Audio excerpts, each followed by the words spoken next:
Hey y'all.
Hey. Hello. Ooh, hold on. Can I hear you? Can you hear me? Not really.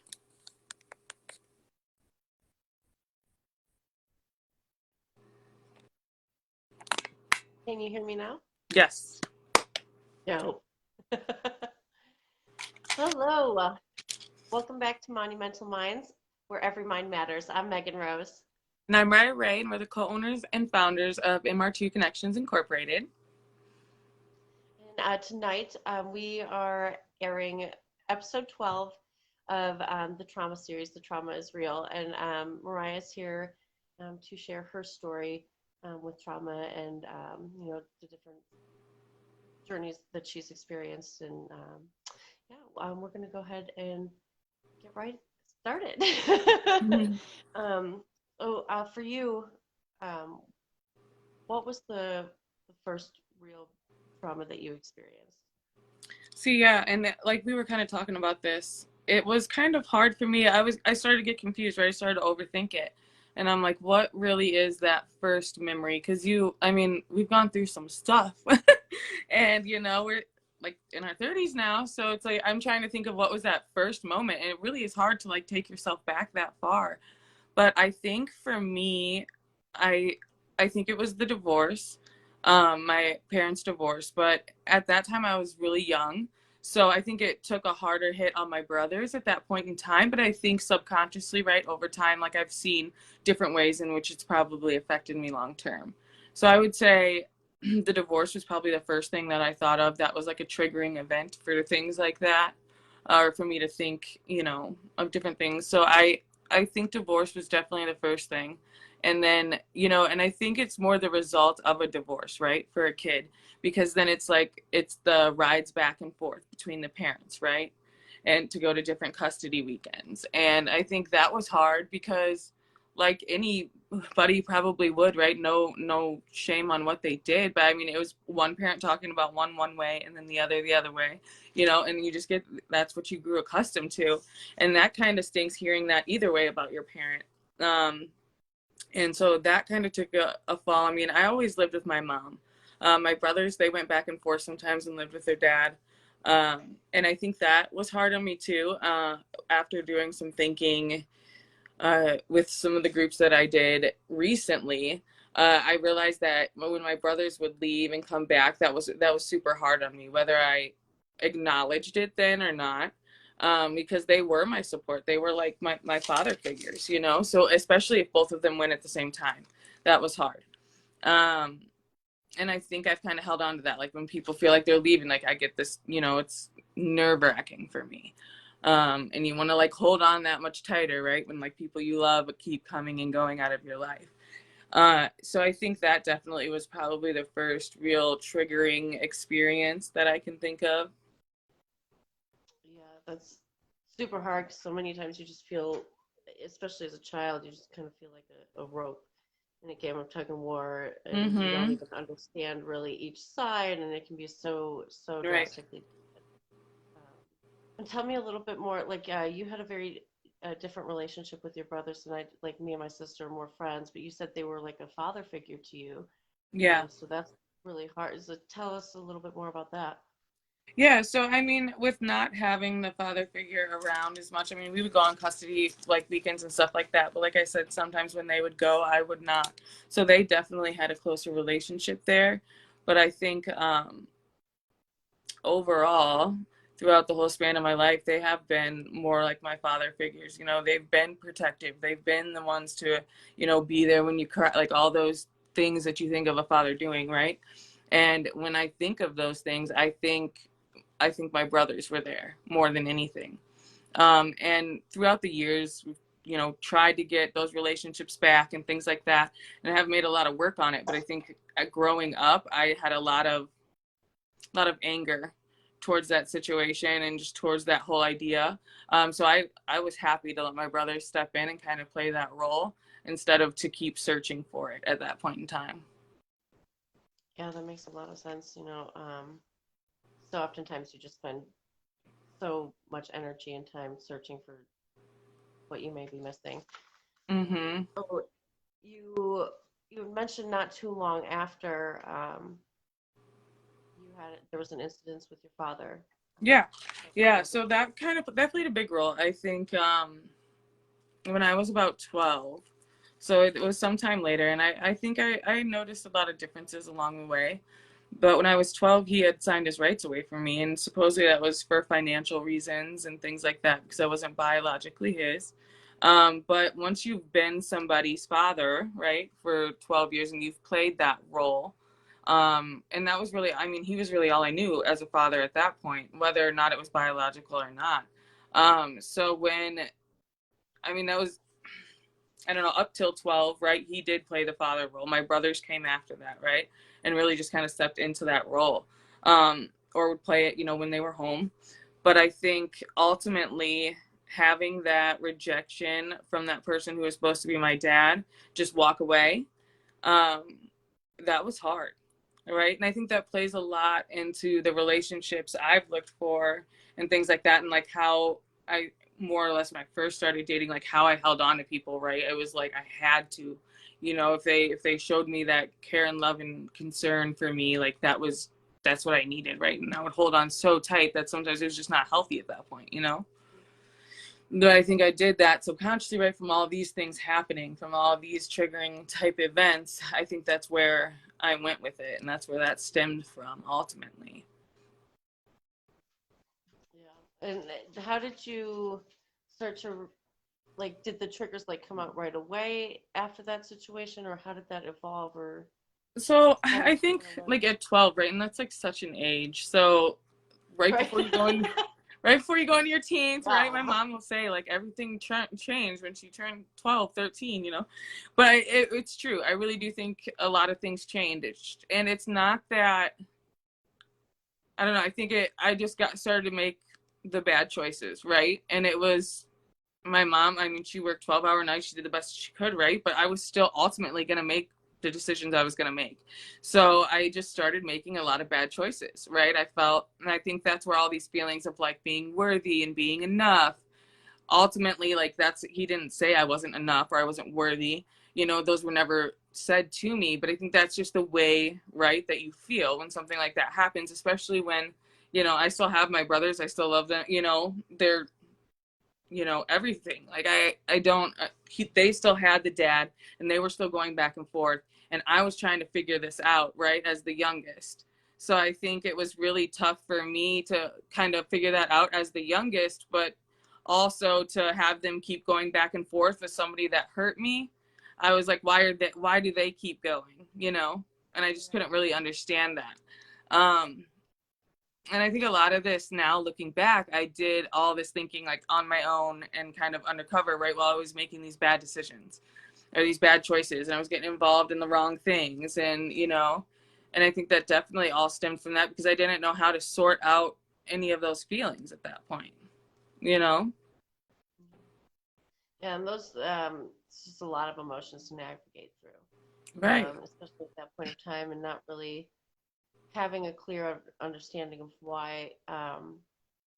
We talked a little bit last week. A lot of the healing for me was like just knowing the why behind it, and Mhm. sometimes it's just not there. It's just Right. not. Never really ever a clear answer. So you you said you started making some bad decisions at that point Right. in your early teen years, 12, 13, 14, 15. Uh-huh. Yeah. And you had mentioned that had led to some other traumas. Yeah. Can you talk about those? Yeah, so I mean, so 12, 13-ish, right? You start making some bad choices, and when you get involved with things that, are like that, you get involved in those types of situations, things kind of just snowball, and they kind of snowball fast, right? You just get around things that you weren't around before, and then all of a sudden it's one thing after the next. It's first it's weed, and then it's drinking, or vice versa. I don't remember how it went, okay? They were all very, very close together, all right? Sure. Um, but I think you do anything right to kind of numb what you're feeling. And I found other people that were, probably doing the same exact thing I was because of something that happened to them. Um, so kind of like a misery loves company kind of thing, right? Like, and we were just willing to do those things. We were making bad choices. And I think ultimately the thing that scars me most about that time is like I always found myself in a scarier and scarier position, right? Like at first it was just like, oh, let's just do this. And then like you start to get a lot of anxiety behind a lot of things, right? I started smoking cigarettes. I shouldn't have been, right? I was way too young to be doing that.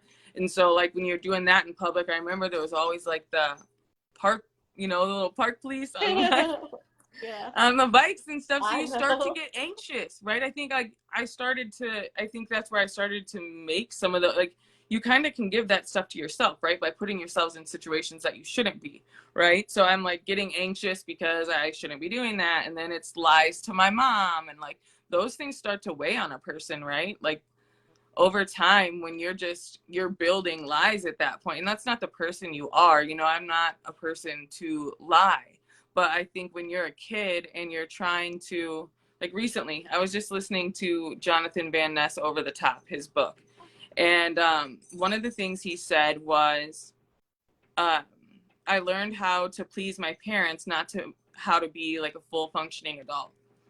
And I think that happens very, very often, right? Because a lot of times parents try to be just your parents, right? And then you feel like you can't talk to them, or that you're trying to please them, or you can't tell them, oh, hey, I think I'm about to go out and make a bad decision. Like, talk me out of this without grounding me.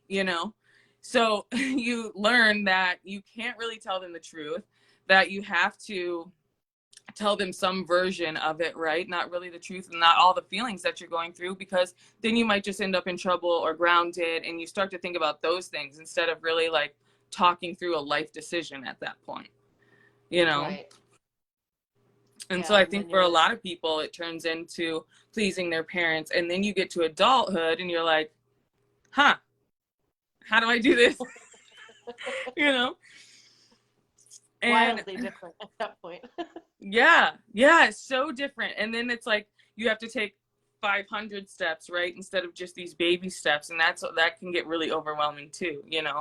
So I don't know. I think I created a lot of those feelings, right, and not being able to open up like I should and things like that. But I think that that happens for a lot of people, and it is something for parents to think about. And now that I'm a parent, it is definitely something that I need to think on a little bit more too. Now, like doing this self-reflection and reading the books and things like that, thinking about how do I be a parent that, so she can open up to and talk to, so that maybe she doesn't make some of the choices that I made just trying to please me and tell me what I want to hear, right? But there's such a fine line between like being the parent and then playing that as well.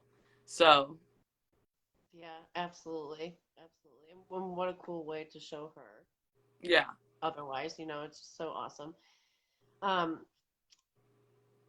so throughout that, like, how did you, I mean, there had to have been some hard lessons learned throughout that. So what were, you know, some of the things that got you to the point where you were able to get the tools that you needed to navigate through that? Yeah. I think those tools didn't come for quite some time. I think my mom held like such a standard, right? I had to go to school. I only ditched once, I swear, mom.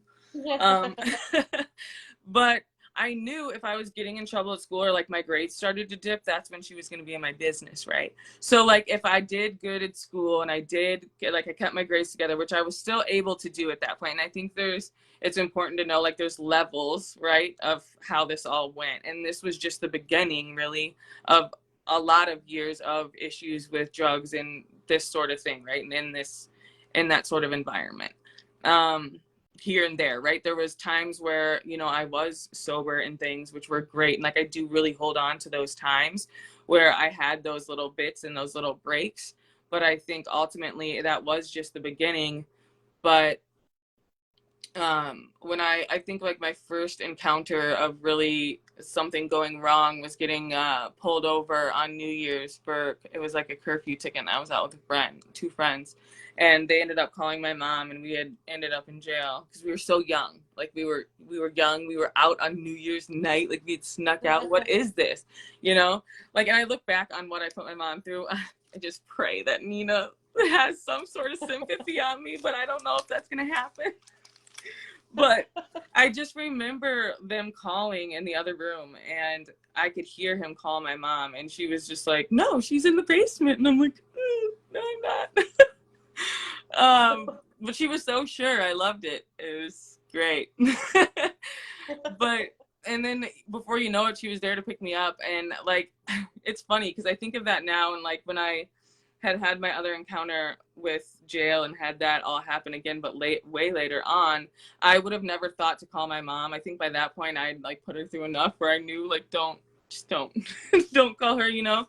Like, I think there's at some point you want to, you know, protect your parents from what you're doing, or you don't want to hurt them in some sort of way, or for them to think that it's something they're doing, because it's truly like how you're dealing with your feelings, right? At any point we have the power and can put the power back in our own hands. And I think that's something that's really helped me heal through this whole journey. Now that I'm doing some self-reflective work, right, is that you can put the power back in your own hands. You don't have to be the trauma. You don't have, you know, you are not trauma. You've just had traumatic things happen to you.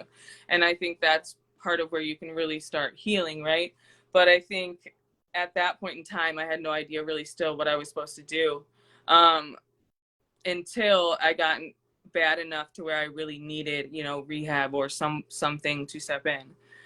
So I have had a couple stints in rehab, and I would say, like, for anybody that has drug issues, rehab was really good for me. I learned so much, and I met some really awesome people there where their stories really impacted me, and I actually still have some of the people that I talked to today, and you meet a lot of really good people just in really bad spots in their life, right?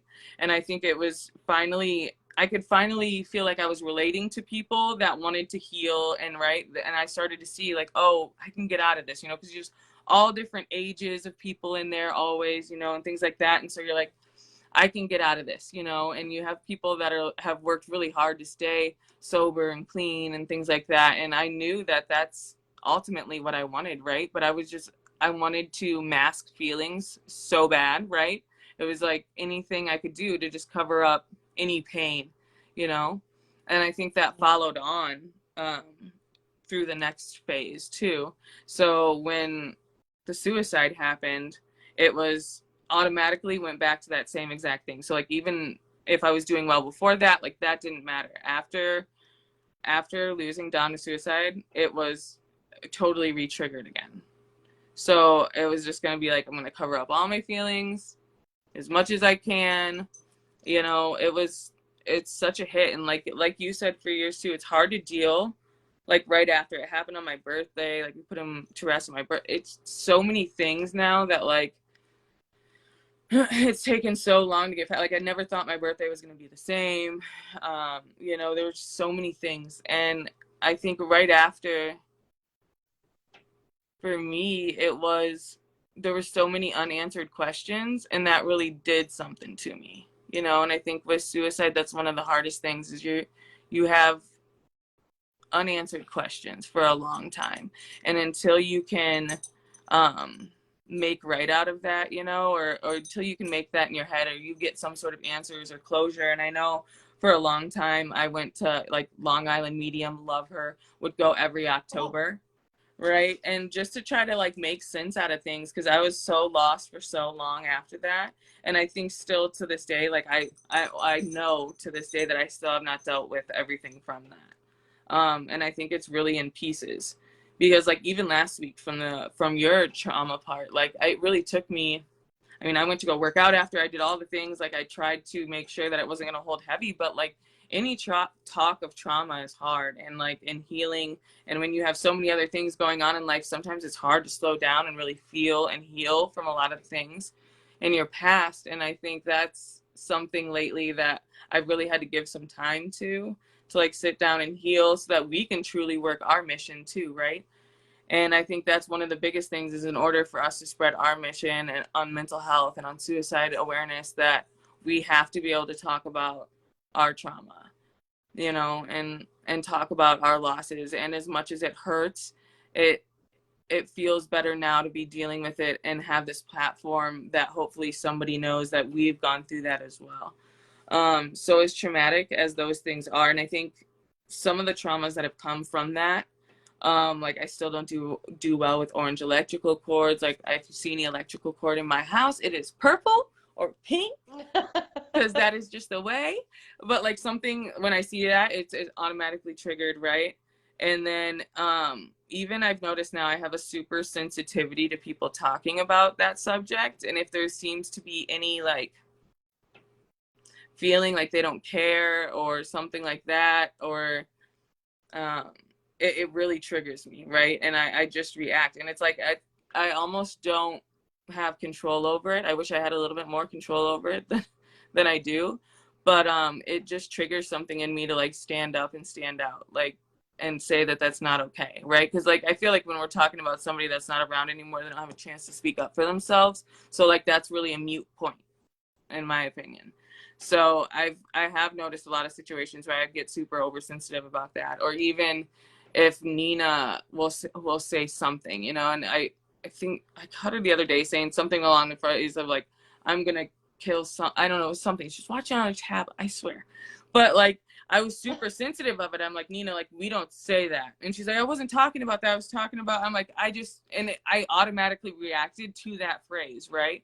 And it had nothing to do with really like what we're talking about now, but like just that phrase itself really grabs me. And I think that if you say that phrase or you really mean that it needs to be taken seriously. And I think a lot of the times people say that and it's for attention, or they say it and they're just maybe it's just more of like a dramatic thing, right? And it's like, but really to people like us who are trying to like advocate to it, like that's a big flag to me. And if we're Yeah. saying that, like that's time for like me to kick in and like really ask if you're okay and like check in with you, you know? So like to me, that's a trigger for like action, right? If you're gonna say that. And so I think those are some of the things I just have some sensitivities over for sure. Um, I wouldn't even call it with that. You have so much passion where it's concerned. And I just love that about you. I love it. And thank you so much for sharing that. I do. Um, oh, the triggers. Like it triggers so many emotions, right, in that moment. But the fact that you do stand up for it and try to redirect it or, find the why underneath why are they saying this? Is it a legitimate right. thing? Let's address it. It needs to be spoken about and it does need to be addressed. And I love that you give a voice for the people who can't anymore because so many people get shamed after the fact. And Right. we need people like you who are going to Well, and stand I up. feel like too, like I've had some encounters, right? Even with people that I love, but just that we just see differently. And I've tried to be able to set apart that. And I know in a lot of religious views that suicide is like, you know, not the thing. So I've had that fight before, and I just relentlessly stand up for, you know, the people that can't speak anymore, and I always will. And I am faith based, you know, I'm a Christian person, but I think we have a good God, and I think that they are all over there enjoying just like we would. And I'll always stand up for that.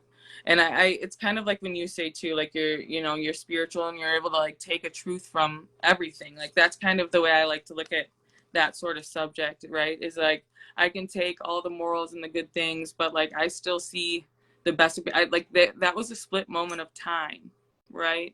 and they made a decision that changed ultimately everything, right? And then we're kind of here to sit here and think of why and what happened, and like be able to stand up for them after the fact. So I'm glad that I've gotten that far, because I tell you what, right after it happened, I would have never thought that I'd even like be sitting here today, to be quite honest. I think that put me in probably one of my worst stages of depression I've ever had. And like, depression is scary, right? And I think I found myself in a lot of traumatic experiences because I was just so sad. I didn't have any worth to me. I didn't have a purpose, right? Like, purpose was well out of my wheelhouse at that point.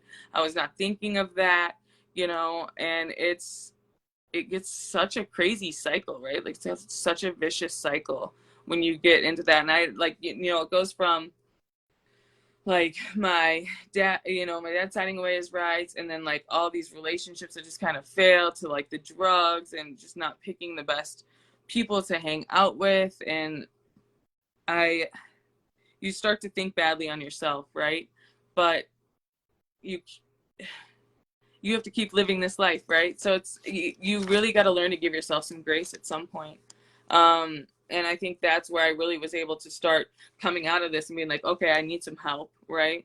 Because after that, I mean, I was well into drugs. I was depressed. My anxiety, like I think my depression and my anxiety after that event skyrocketed. Like, there's no doubt about it. Like, my depression, my anxiety, I was anxious about so many things. And I think like telephones. Yeah. So I like, after receiving the phone call about his death, I ever since then, like, I hate phone calls, y'all. It's a thing. Um I always feel like they're going to be related to some sort of bad news, right? So I really, really, really don't like answering phone calls, because I don't know, they just hold so much fear. Like, to me, when that phone rings, like, my heart still stops. And that's just something I haven't been able to heal yet. And that's how I know, like, I have not truly fully healed from this situation. Like, I'm glad that I get to advocate for it now, and like, that shows part of healing. But as far as truly working through that whole situation, I'm just not there yet. And I mean, I feel like that's okay, right? We work through things, and it's a process, because like, life happens now, right? And we have to go, and I have to be a parent, and I have to push through certain things. So to kind of recall these things and to start working on them, like I said, it's a lot of work, mentally, physically. It's exhausting to heal from these sorts of things.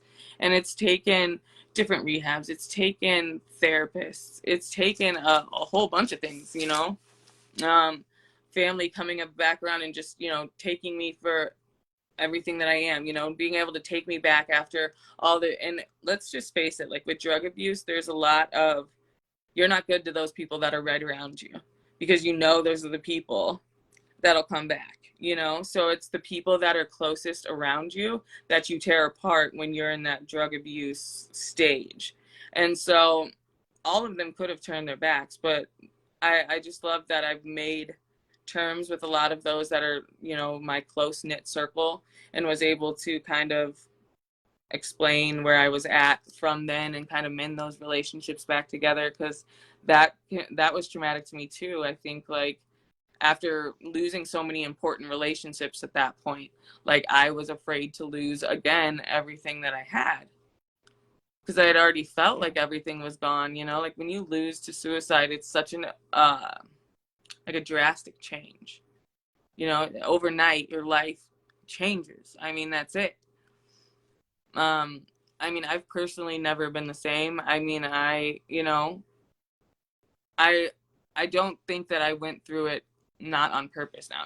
Like, I think it was definitely meant to be in my story, um because look at where we've come from it, and in both such different situations, right? Like, we weren't around each other, we weren't there to be able to like support each other, but like, it's brought us back around to each other again. And I just think, like, you can choose to see the darkness in a lot of those things, or you can choose to bring light to it in some way, shape, or form. Like, you have truly two choices. And you had a completely different layer added to your experience with the loss that you at that point in time, because even after the fact, um, there's just so much extra guilt that was thrown at you, Mhm. um, and just a lot of, uh, I dare say, verbal abuse that came. Yeah. Um, a lot of tell us about that because that just Yeah. adds a whole other So element of trauma. yeah, I mean, I think like Dom being who he was, right, knew so many people, right? So it was always like, and I think too, something just touching on that, like coming out of just being Dom's girlfriend after that, because that's what people would still refer to me as, and then people didn't know what to call me anymore, you know? That was like super, super hard for me, I think, afterwards, looking back now. But, That was your whole identity to so many mm-hmm. people at that Yeah, yeah, it was hard. And then, like, I always wondered, like, are these people still going to support me? And I think too, I just had so many eyes on me to grieve a certain way. Like now, unfortunately, we've lost so many point. people, I am right? so sorry, honey. You're cutting out super, super bad. Mm. Yeah, you just started freezing up really, really bad. That whole thing was really choppy. What about now? It's better now. Yeah. So yeah, yeah. I'm so sorry. We missed that whole bit. No, you're good. No, I think some of the identity of being like Dom's girlfriend, right? Because everybody knew him. And unfortunately, now we have lost a lot more people to suicide. But I think Dom was really one of the first that we lost. It's been so long now. Like when I think of how long it's been without him, like it truly boggles my mind. Um, but I think he was truly one of the first. So I had a lot of eyes on like how I was dealing with the situation. And I was also dealing with probation due to some of the trouble that I had gotten into with all the drugs and things. So I remember too, my probation officer, when I had ended up getting pregnant, she was like, "Wow, you grieve really fast." I just remember that, like the judgment from her and just everybody about how to grieve, right? And when to stop sharing pictures and when to stop sharing posts, and like everybody's judging that, like every feeling you're having. So I think with all the questions that you have even more, right? um but I think with it being kind of the first in the whole set for our group of friends, I had just so much extra pressure on my shoulders as to how to feel about the situation. I remember you were actually, I believe, the second person I called after I found out. Because I just, and we hadn't really spoken in a long time. Mm-hmm. We had always stayed connected on Facebook, but we hadn't talked. And I was like growing up on the phone talking to Kate. She's like, "You need to call Mariah." So it's very true. I can see how, even outside of that circle, Yeah, um, you were that person. yeah, yeah,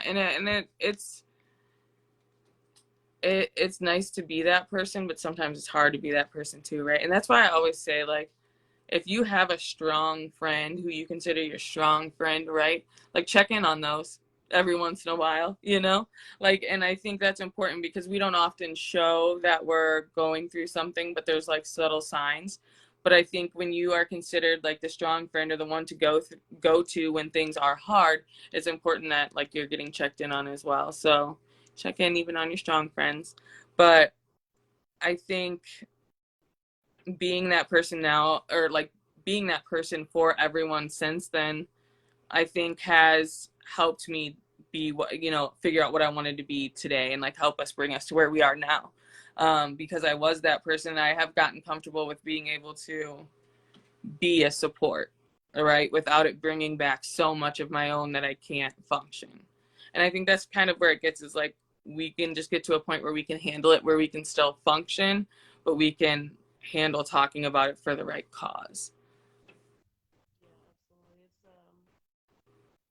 It's great. I never in a million years would have pictured it evolving the way it did, but it really is incredible how we were able to come together and lift each other up through everything and in spite of everything. Um, you had mentioned Now you were feeling through all that, and then you were going through, the legal repercussions of what you Mm-hmm. had, choices that you had made in the past, um, getting judgment from the probation officer. That's Mm-hmm. crazy. Yeah. And then you had touched on like not even really feeling like you could really heal correctly, because then there's people coming at you saying about posts, or like Yeah. elaborate a little bit about that, about Yeah, so not I really think feeling. there's this pressure, right? Like after, if you're in a relationship with somebody and for an extended amount of time, or people know you as, that, or even not, like you're just in a relationship with somebody when this happens, I think there's a lot of judgment about like how long, or are you going to be that first person that comments every year? Are you going to be the person that's at the cemetery first? And there's just a lot of judgment to that. Like for me, I had to be at the cemetery to be able to feel him for a long time right afterwards. But after that, like he gives me signs still all the time, but I haven't been to the actual gravesite in quite some time. So I think you start to deal kind of differently, but everyone judges that, right? Like if I'm not going out there putting out flowers, what is everyone thinking of me? Oh, I've Right. forgotten, because like that's not And that's that's such a not true at stigma all. in itself, isn't it? That's like, I mean, it's yeah, I mean, that's kind of, I feel like that is a trending thing where like, oh, why didn't you go? But that's not really necessarily how people need to heal per se. Right. And I think for some it is, right? And some need like a physical place to go. And for some time shortly right after, like after right, a physical person is taken from you, like that, right? Overnight. And so for a while, like I needed that physical spot to go, to see his name, to go, just to be able to even start to think and process any of what was going on. But after that, and like after looking more into it and just being more conscious of what's going on and like signs and things like that, like he shows up all the time, but it's not usually when I'm at the gravesite is when I feel most connected by any means. um but for some people that's where they still need to go to celebrate him, and that's great. But I think Yeah, too, I absolutely. had a lot of trauma behind that because his mother also threw a lot of that at me. Like, don't show up there. You did this to him. Like, there was just a lot of things said and done after that when like, and it totally was her way of grieving, right? So I don't hold anything against her for that. And I knew that in the moment too, right? Like I would get angry and upset by it because it also triggered me into a whole bunch of feelings. But I consciously knew at that point in time, like she's just grieving and doesn't know what to do either. And had I have lost a son and was the one to find him, like I could only imagine, right? The pain and things that she went through as well. So like to need somebody to kind of pin that on when all of a sudden you don't have him to answer the questions anymore. Like I get it, although it was very hurtful, you know? And it's so traumatic because there's that kind of didn't that eat away up, like, I mean, you had mentioned that was traumatizing in itself because that guilt kind of weighed on you. Is that something Yeah. that you, how did you Well, I mean, I evolve think through that? ultimately, right? Like people, when you're the person so closely surrounded with that person and like in a relationship with them, when they choose to do that, it kind of always looks at you like you could have supported them better, you could have been there, or I think people are always going to think that, and that weighed really heavily on me, because I feel, honestly, I feel now like I did all I could possibly have done in that situation. And I truly do believe that now. But there was so much judgment around what I did or didn't do, or who did it or who didn't, who reached out, who didn't. If you hadn't, and I think it too reminds us to like reach out to people that even if we haven't spoke to them in a long time, just say hey. And I think when you lose to suicide, like so many people are like, it's been months since I talked to them, and I should have hung out with them, and I should have done this and that, right? um but if we just, I don't know, reach out to our friends and family just a little bit more, because I think when that happens so much, and we had a lot of drug issues and things all entangled with that, right? And that also creates a lot of like unhealthy boundaries and things too. Um, Yeah. and also, right, it just kind of deepens depression and does all sorts of things.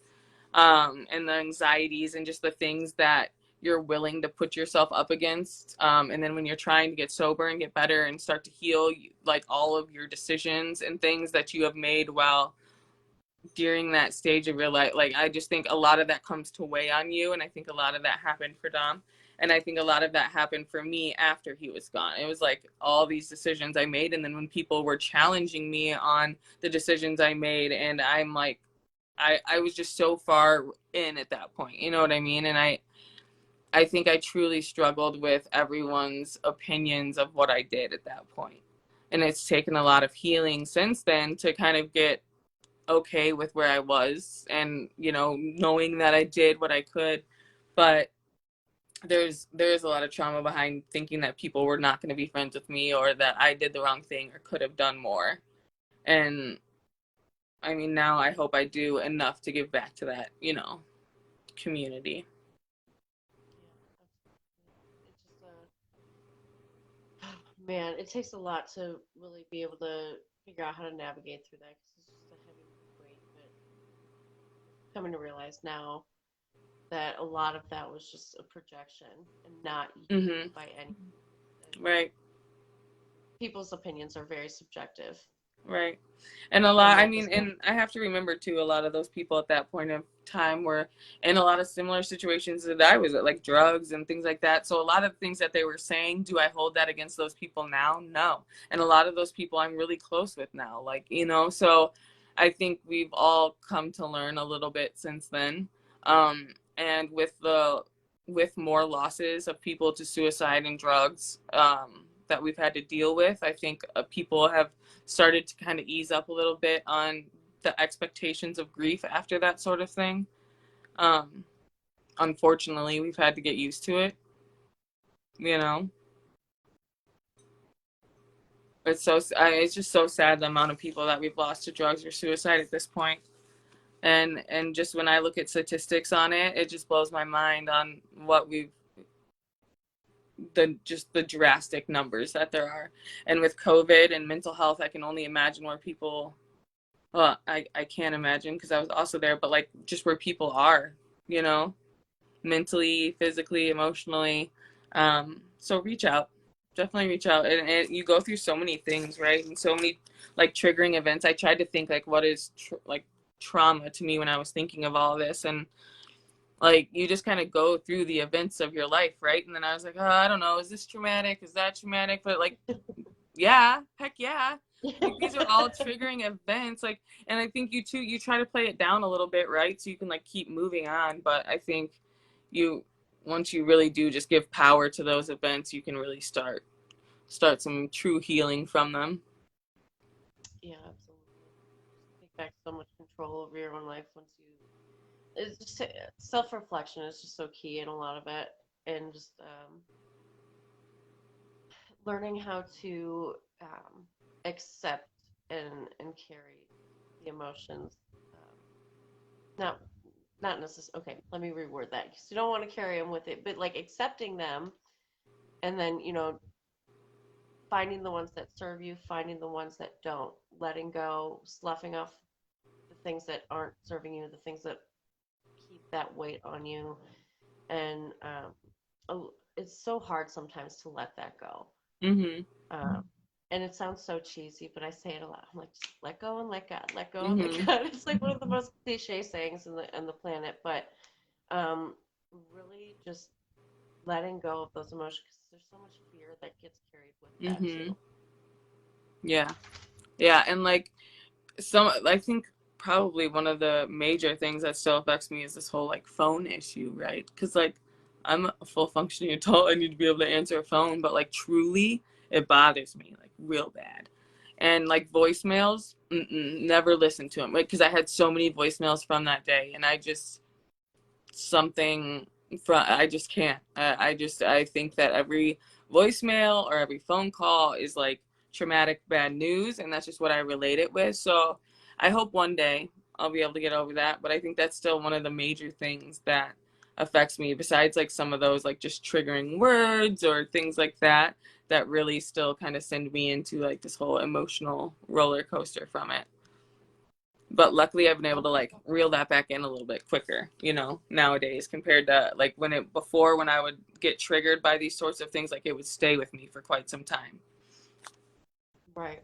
And a lot of that is just really kind of, I feel like stems from a lack of understanding. At least for me, it Mm-hmm. was just not understanding what it was I was feeling, or like why, what is it? I don't, and I would get so anxious.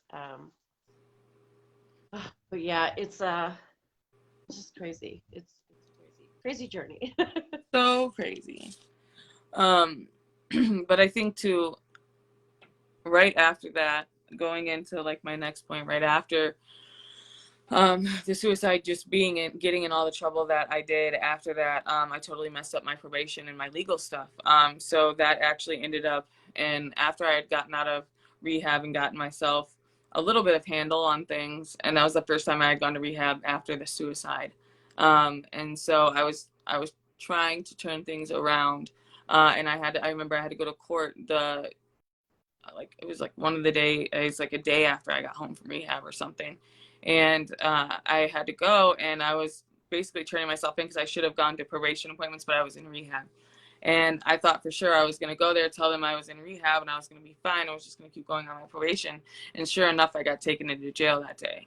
And I think that's also something that's really messed with me, is like if I'm going to say I was doing something good and getting like totally thrown back by it, you know. So I'll like shy away from some of those things now because like I'm afraid of being like it being drastically changed, or not the outcome that I think it's gonna be. um and I remember that being such a moment because I thought I was going home. My mom was there. It was the first time that she'd kind of known of any of my like legal issues. I'd kept them on the back burner for a long time because I didn't want to burden her with that. Uh, but after that, I kind of just had to come clean with it. I didn't have, like, she was my go-to. I broke down, right? Like at some point you just kind of say, I can't handle this anymore, help, you know? And I think that's to the point I got. And then after they took me into jail, I think a lot more of my anxiety and depression um, like triggered after that experience. Because I think like being alone by myself totally was triggered by that, because like at night, right, you're just totally by yourself in a cell, like locked in, and that messes with me. So like now, as much as I want to like love alone time and know that I should love alone time, it's really not my thing. And for a long time I would like stay on the phone. I would have to be constantly like talking to somebody that was really close to me or something, because I literally hated being alone.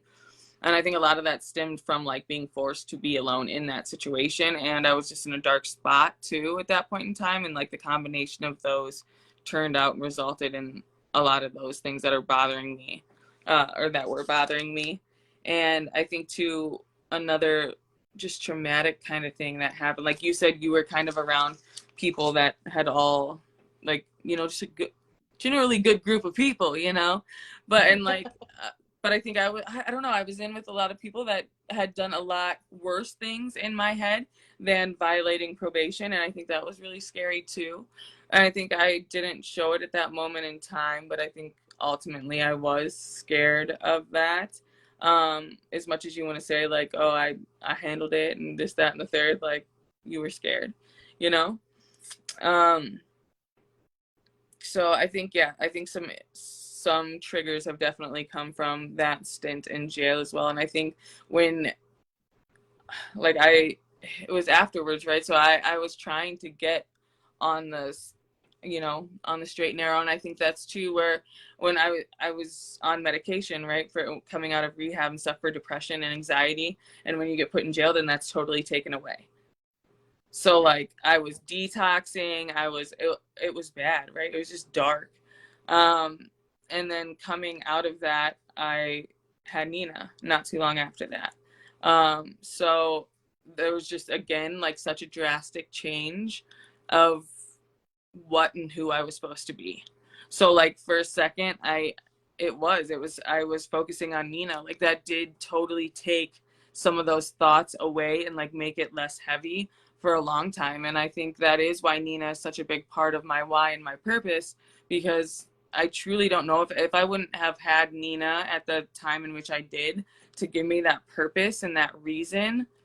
I don't know, you know, it's one of those things where you wonder, like, would I still be here if that didn't turn out that way, you know, because maybe it took some weird turns along the way, but I think most definitely gift from God. Like, I don't know if I would still be here if it wasn't for having that reason to stay alive, right? And everybody needs their reason of why to wake up in the morning, right? And I think it changes for everyone along the way and as your life changes.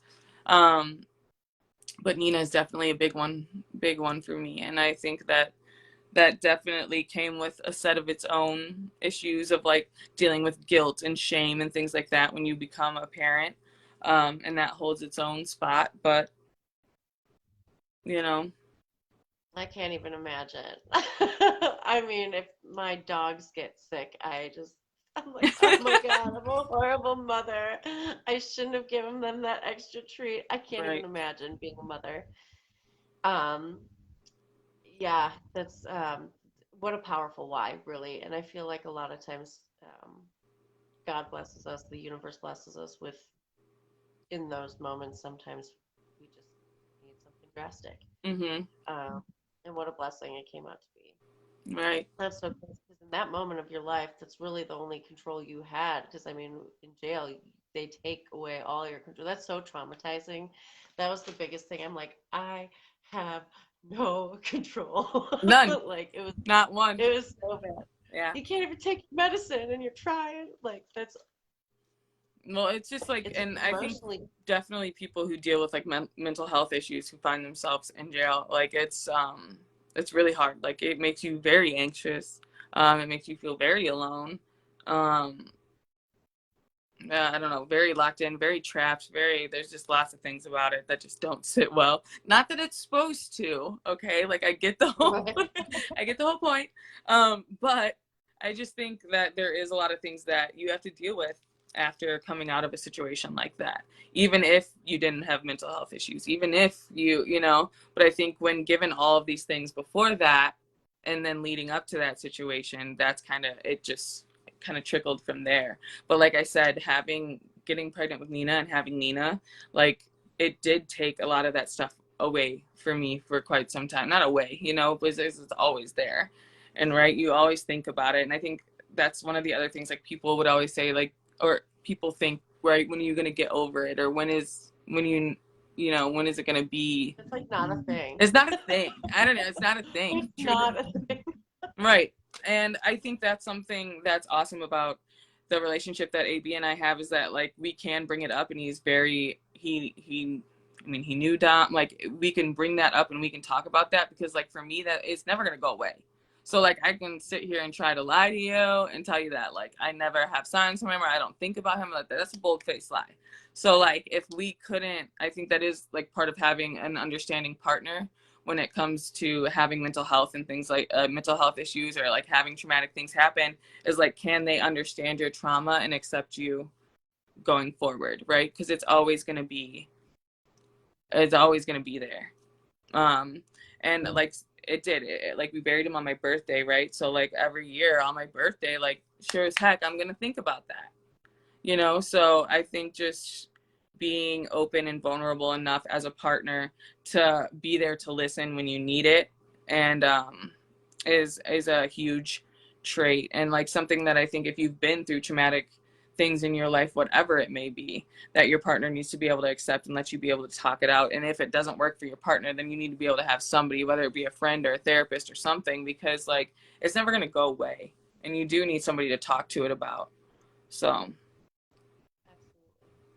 And it's amazing that he's able to understand it because that's such a big fear for so many people is can I feel like there's a lot of stigma behind it. Like a lot of people tend to feel like they have to carry that weight with them too. And it's not even so much that it's not even really a matter of helping them heal or whatever, it's really just being there to listen and understand. Like, Right. I think you always push away from people that make you feel like you need to forget it, right? And if you create that, like, it's going to create some sort of bad boundary, right? Because you're not going to forget it. So it's going to be this weird elephant in the room, right? If the other person can't just allow you to kind of go through the stages of what all that means, whatever it looks like for, each individual. But I think having somebody that is supportive of that and just aware of your traumas really does help when it, like, in a situation like that. There's just something so liberating about it. Even just talking about it and just having it be heard and felt like it's just you give a lot of power to yourself Mm-hmm. in doing so, and letting yourself heal through it and talk through it. Yeah. Yeah, there definitely is. And like, it feels different every time to talk about it, right? And like, I think it's more or less like the after effect of talking about it, right? Because right now I can talk about it, kind of no problem. I can talk about it, but afterwards is really when the effects come from it. And I think I even noticed that from last week when you were talking about it, because our stories do relate, even though it wasn't my story, it started my brain triggering, right, about my story and like thinking and bringing back things. So I think even though I went to go work out right after, and I was trying to be like super proactive about it, which I have never done, and I did successfully go and work out right after that, but I think I've noticed all week it sat heavy with me, and I've noticed that, right? And a lot of the things, I haven't been as present on social media. I haven't been, and I think it's like getting ready to talk about it again tonight. I just think my body was automatically kind of like shutting down to some of it, and was kind of like, I don't know, trying to deal with it in its own way. I truly think that my body is here to serve me and like whatever, but I think that I definitely did a lot of healing and reflection this week on it now, like being where we're sitting at now, just thinking like, wow, what happened this week? What was it? Like, oh, we're in the middle of a trauma, like, must be because we're talking about some heavy stuff. So I don't know. It really does. It weighs on you afterwards, more or less. I think right now it's gotten a lot easier to talk about. And I think that just comes with multiple times of doing it and trying to work it out in your head. But it does take a lot of self-reflection and work afterwards just to make sure it's not sitting in a bad spot for you to be able to function and do what you should in your, daily tasks.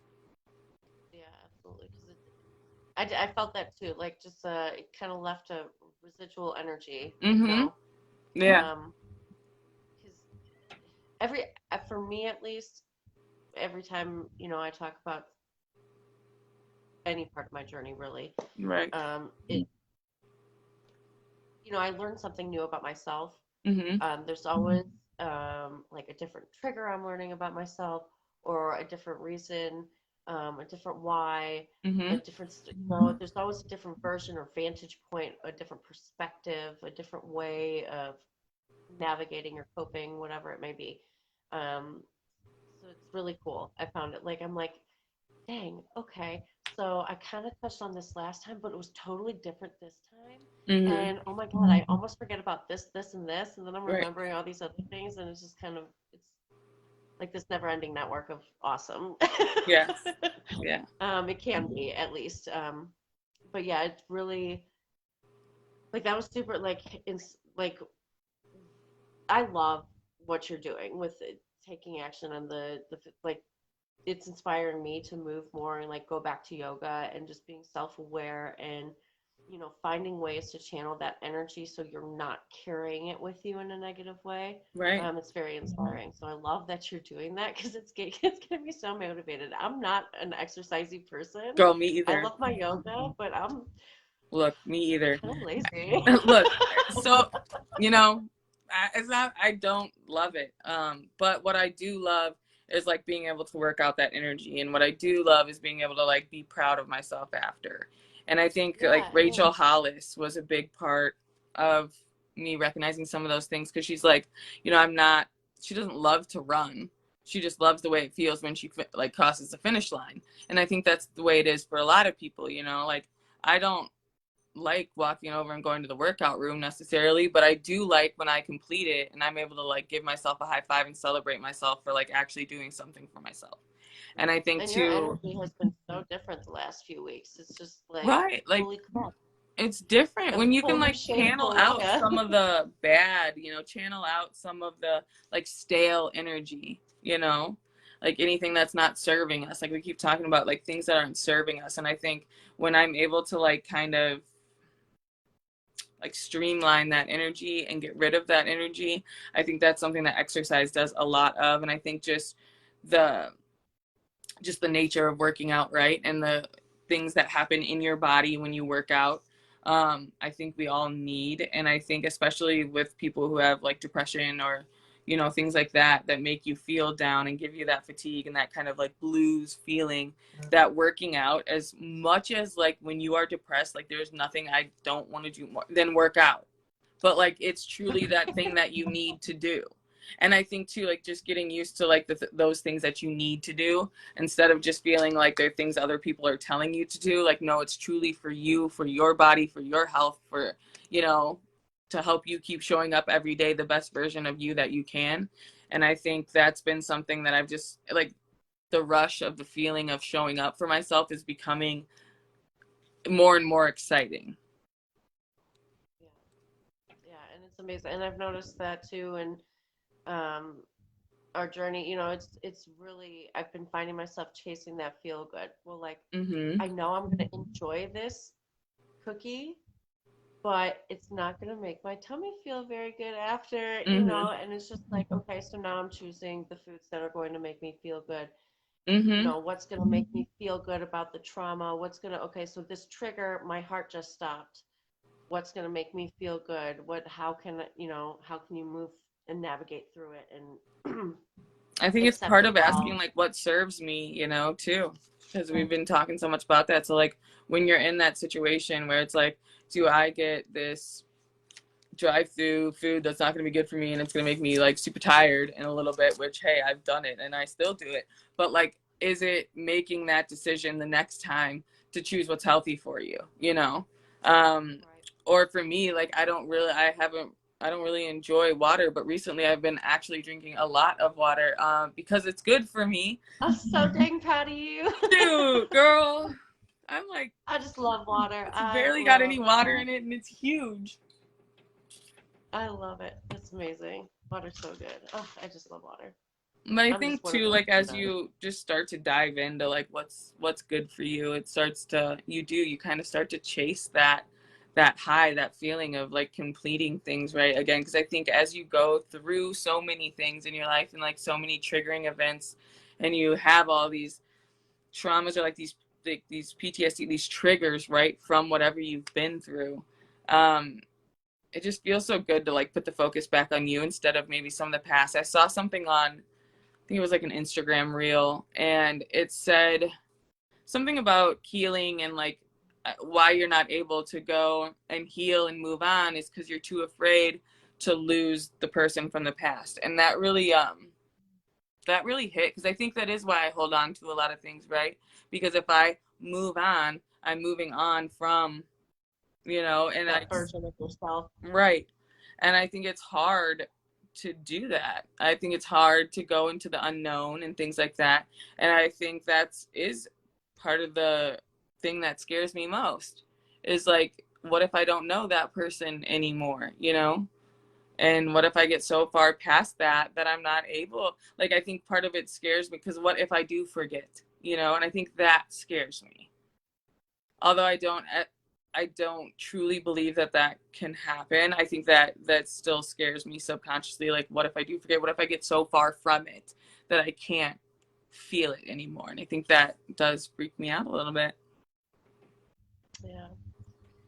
It's fear is yeah, I feel that because it's so true. And when you say that, I kind of the analogy I think of is like when I'm like watching a really good show and I get down to the last episode and I can't watch the finale because then it's over. Yeah. It's game over. The story's over. The characters are gone. Like and that I feel like that relates in our lives as we move from one chapter to the next. Sometimes that page is really heavy to turn. Mm-hmm. There's so much fear in the unknown, and but there's so much beauty that can come out of it too. So it's really cool to kind of see how we evolve through that.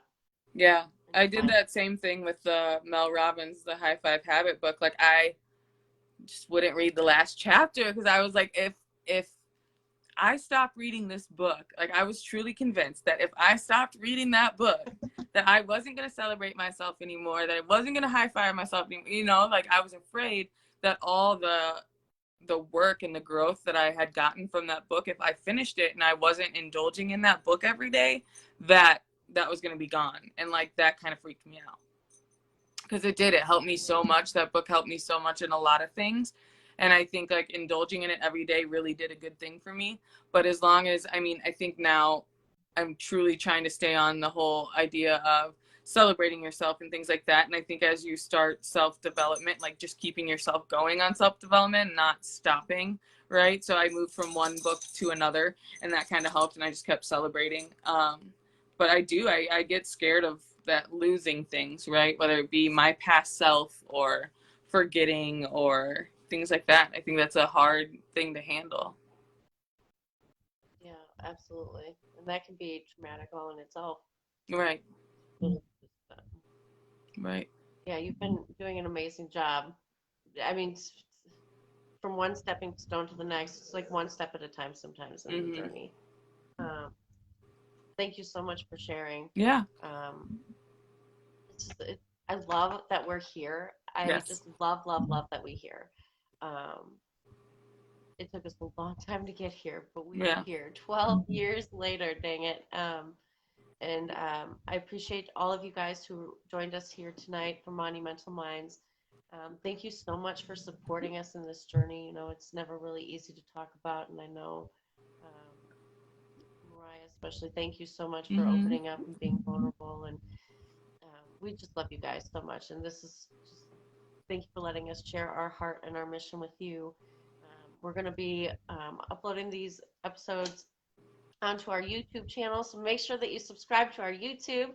We've each got a personal channel and our MR2 Connections channel as well. And we will be going live again next Saturday at 6 p.m. Central Time. We've got a Yeah. guest speaker, a trauma coach. Yes. Trauma and boundaries. Sarah Waltz. I'm super excited.